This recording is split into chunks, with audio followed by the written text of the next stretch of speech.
So today, Leader, I want to talk about antigen tests and our 5 to 12 year olds who, of course, are without the protection of vaccines, and cases are rising, and they're rising at a worrying rate for parents and for teachers, and this is affecting teachers and the need for subs in schools as well. And as we read in the papers today, there is concern about people who are vulnerable at home with children at school.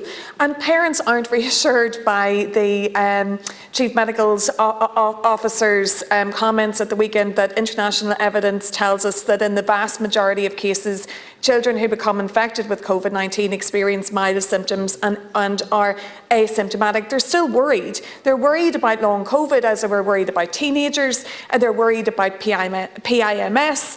And that's not to say that there's widespread support to go back to the way that the things were.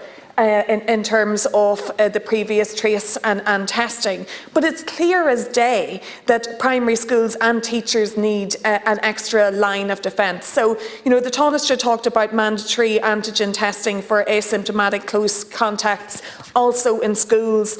And of course, we all know that if you have symptoms, you should get a PCR test. But what about voluntary antigen screening being open to 5 to 12-year-olds as well, and for staff? We know that it can be done. It's done in the UK. They have antigen tests are so much more accessible. It's being piloted at the moment in third level.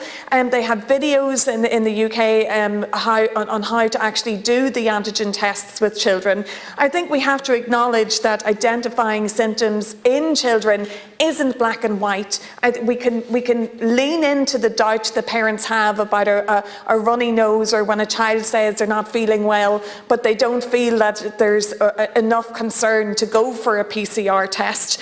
You know, I think this is something that we should consider seriously. Thank you.